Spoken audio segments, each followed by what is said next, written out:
wathi makienyurana thai thaima oyaima nyamunga ino uria watene mboro twainaga hindi iria twakomboraga bururi wa Kenya kuma mikono-ini maria matwathaga na hinya. The words of Gitu wa Kahengeri, a man I consider, many of you should consider, a true Kenyan legend. A man who, during the emergency period between 1952 and 1963, served 7 years. He was arrested, detained, jailed in several places across the country, everywhere from Lodwar to Takwa. 7 years. Cut a long story short, 2009, they took a case to court, went all the way to the High Court in the UK, and in the end, a settlement was reached. A settlement for close to 20 million British pounds, about 2.5 billion shillings at the time, that went to more than 5,000 former war veterans. This coming Saturday, September the 12th, a monument that was promised by the British government is going to be unveiled at Freedom Corner. You can see a picture of it on your screens right now. It's a combination of a lot of work, a lot of dedication, a lot of commitment. And some of the last of the Mohicans, like Gitu wa Kahengeri, will be there, along with British High Commissioner Dr. Christian Turner, who will join us in a moment. But first, this is Jeff Koinange live on this Inspiration Thursday. We want you all, across the generations, to be inspired tonight by a man who refused to say no, refused to give up, who was committed to his cause, even though for many years, close to half a century, he couldn't even say he was Mau Mau.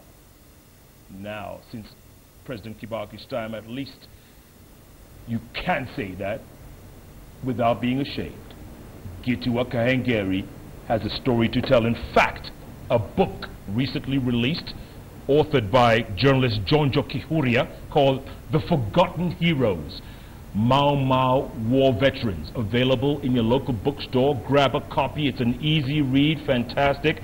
It's only about 150 pages, so most of us can read this, we hope. But it's a great read about our history. Very important. Sit back. My Twitter handle is @KoinangeJeff. The High Commissioner's is @HCC Turner. Gitu wa Kahengeri was born in 1922, so if he doesn't have a Twitter handle, it's okay. Just tweet, but use the hashtag Mau Mau. Gitu wa Kahengeri. Thank you, Jeff. Good to see you. Good to see you too. And thank you so much for this book. Okay, fine. That song was very a touching song. The hairs on the back of my neck almost stood up. When would you sing that song? At what period? At what time? We sang that song during the Mau Mau movement struggle for freedom, because we decided to free Kenya from colonialism. And therefore all the people of Kenya, from Namanga to Moyale, and from coast to Busia, engaged the colonial government for freedom recovery. But didn't you know, Gitu, at the time, didn't you know that was a losing battle? You didn't have the numbers, you didn't have the equipment, you didn't have the wherewithal. They had superiority, they had superior power over you all. It wasn't at all. We would not have thought about losing war, because we knew we are in our country. It was taken, grabbed by foreigners, and therefore we thought, although they are powerful, we will pray God and we will use everything that we have to see that we recover our freedom and dignity. A lot of your friends must have been killed in this time. Many. When you went and filed this case in 2009, did you think you would win it? We were very, very much hopeful, because we knew we had the facts. That was what was done by the British when they were here. They could not deny it.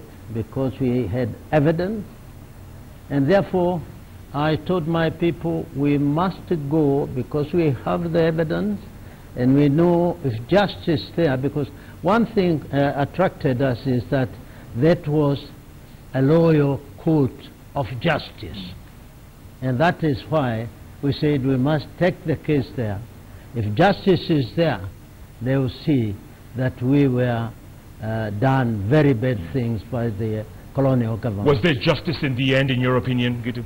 I would say yes, because they agreed to negotiate. Negotiation all over the world is the mother of agreements. And we have fact in that. We have people like the United Nations, we have people like East African Community, we have the ECOWAS. All this came about because people talked and agreed for something to do in order they can continue and go forward in everything. There's a story you told me a while back, Gitu. I'd like you to tell this audience because some of them may not have heard it then. When you were being detained and moved from camp to camp, right? There was one time you were being moved from one camp to another and you arrived, I think it was in Manyani or somewhere. You take the story from there. Who you met, who you found on your route. Oh, on my route, it's interesting because my biological father was a freedom fighter. And we were caught together. We were put into Arthur River jail together. 2 years later, he was moved to Manyane, and I was moved to Lodwar. 2 years later, then I was moved from Lodwar. He was removed from Manyane to the Voi station. On my traveling to go to Mombasa, Fort Jesus jail, I met him at Voi in Manyane, and he was thrown into the truck by, there were those we called Johnnies. There were soldiers from, I think they were called Yorkshire Fusiliers. Yes. Yeah? Yes. They threw him into the truck. And of course he fell on my thighs. I didn't recognize my father until about 40, 50 minutes later, when I realized, oh, this is Kahengeri Wagit. And realized that this is Gitwa Kahengeri. Then we had to go. And my father told me, don't you worry, my son. I was in the war in 1914, and I came back after a great struggle. Therefore, take courage, we will come back. Did he make it? Hmm? Did he live through? Yes, of course. Yes, of course. We came back. Are you bitter at the British? Are you bitter at the colonial government? Now, no. Because I know that is the matter of the past. We cannot dwell on matters that have passed all the time. We must now try to find other ways to go together, to develop together, to eat together, to socialize together, because human beings are interdependent. You cannot live in this world without other people. But what about, there is no nation that can grow in isolation. Therefore, we must try all the way and construct reconciliation process so that we can come together and continue with the other things. So you harbor no bitterness? No. Although I have no strength to forget.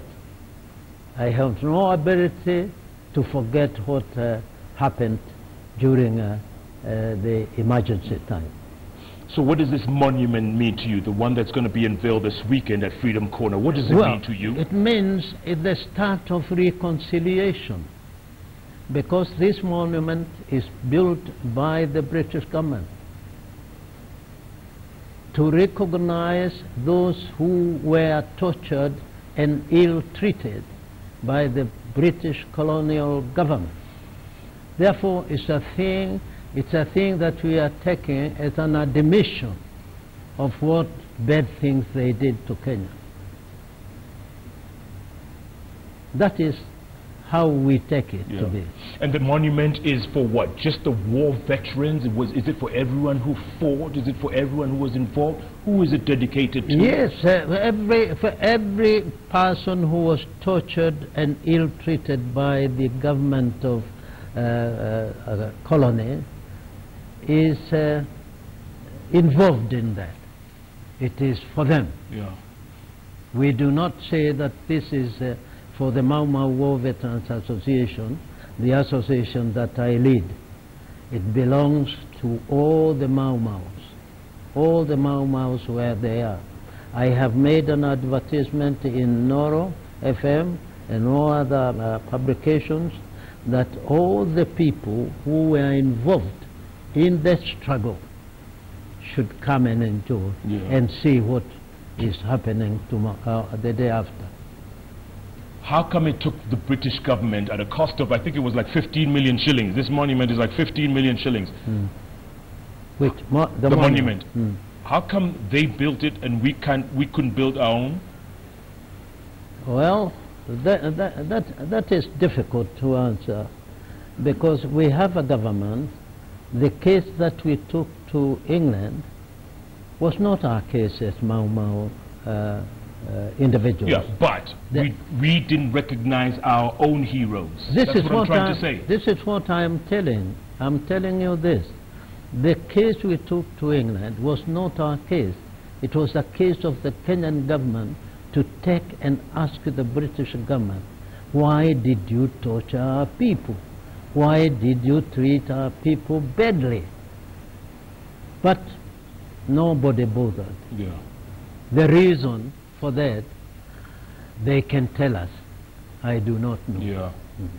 For many years, our own governments, successive governments, would not recognize Mau Mau. It was still a proscribed outfit. It took nearly 50 years. Nearly 50 years.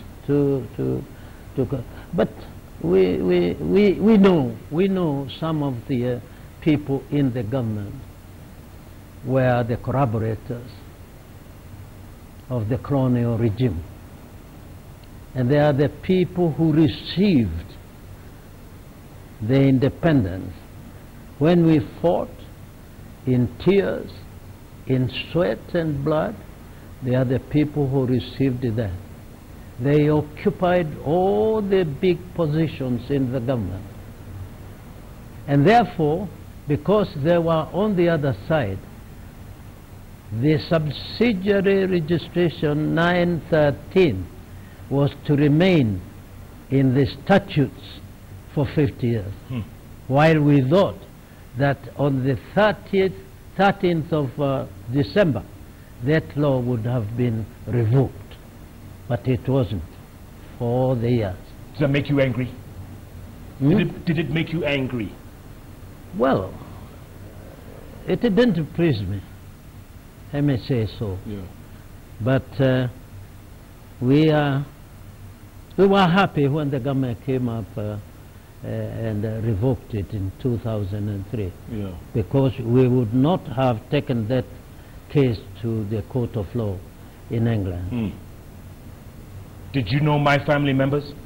Your family? Yes. Yes. I knew your family members, many of your family members. I knew Koinange Wambiu. I knew Joroge wa Koinange. I knew Peter Mbiu wa Koinange. I knew John Mbiu wa Koinange. And I knew your own father, Frederick Mbiu Koinange. Were any of them collaborators? Of those people? Yes. No. They were great freedom fighters. All right. I just wanted that for the record. It's a good point. Thank you. I want to take a break, come back, and we're going to bring in the British High Commissioner. Yeah. Because earlier on in the day, I was telling people these are two former foes coming together. Yeah. Mau Mau, British government. Yeah. But by the way, the High Commissioner has a very personal story about Kenya. Yeah. You're going to hear it in a few minutes. Yes. You're going to love and this can story. I say one thing? Yes. While I am here, I must say and tell these people that Kenya Human Rights Commission, Kenya Human Rights Commission. we have regarded them to be the right people to redeem the justice and dignity of the people of Kenya. Because Kenya Human Rights Commission agreed to finance our case from the beginning to the end. Yeah. So we have to give them a salute. What would you call such an organization? Absolutely. A redeemer. A redeemer. Fantastic. Thank you, Gitu. Yeah. Thank you so much. Okay. You're 93 years old. 4. 94. Isn't it 4? 22? 15? Okay. Yeah, it doesn't matter. 1 year. Yeah. A real legend. Mau Mau hero.